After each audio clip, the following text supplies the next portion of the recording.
Free Geek Show. I'm going to be reviewing A Futile and Stupid Gesture. This is a movie based on the National Lampoon magazine. It stars Will Forte and Domhnall Gleeson and a bunch of other people. So this movie is about how they got the magazine together and how Doug Kenny's journey on making Animal House and Caddyshack.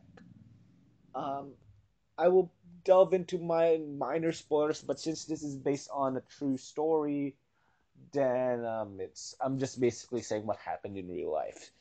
So this movie is about how they made the magazine. I'm gonna zoom in there. That's Will Forte, by the way, who plays Douglas Kenny, and that's Domhnall Gleeson, not playing General Hux. Anyways, this movie, I found it to be pretty entertaining, but some people might get offended, and I'm going to be talking about that in the end of the video. This movie had a lot of meta jokes in it, and then I did chuckle at the meta jokes, but they can really get annoying for a while. The story was pretty well told, and it was well acted. It does deviate a few times. It does deviate from real life, but they do point it out in a meta joke.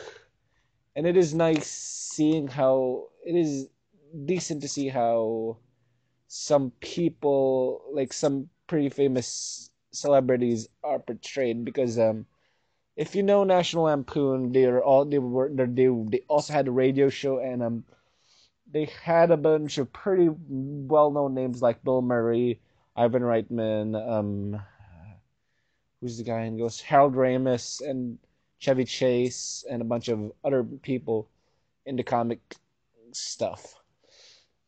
This movie was really entertaining when it was focusing on the magazine stuff, and I am kind of surprised I wasn't more invested on the film side, but I guess it's because of less Domhnall Gleeson, and Domhnall Gleeson is Domhnall Gleeson.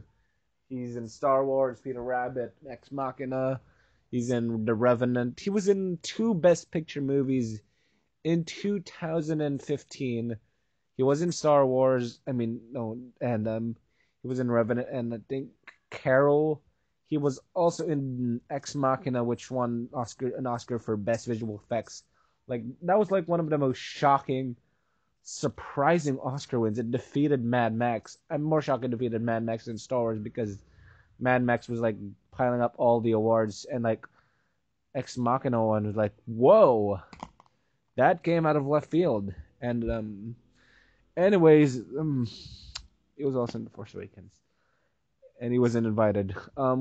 He did a really good job.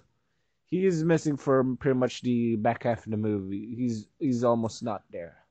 Will Forte does a solid job as the lead. This movie overall, I was interested in the story, but I can say I will give it a. Before I delve into spoilers, I'm just gonna give you my grade of the movie. This is not for everyone, but I did enjoy the storytelling.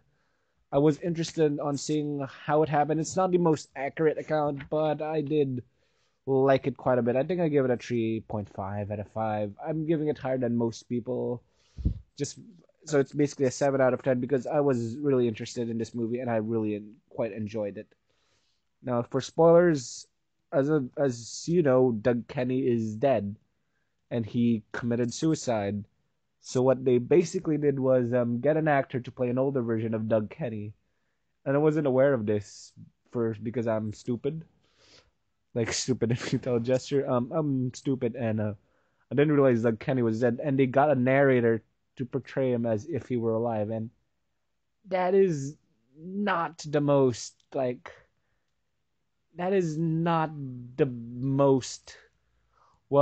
good thing to do. It's kind of disrespectful in a way, since you're showing me he would be like this, even though the real person died years ago, mostly because of people not be. It's after Caddyshack. So yeah, I'm that's not the best thing to do. But oh well, it didn't disturb me that much. I still enjoyed the movie regardless. And that is the tipping point, and whether or not you are I really want to see this. I say see it. It's on Netflix. It didn't bother me a lot, but I know it will bother a lot of people. So yeah, that's my review for a stupid and futile gesture, and I hope you like it. This is Migo from the Frygate Show. Out.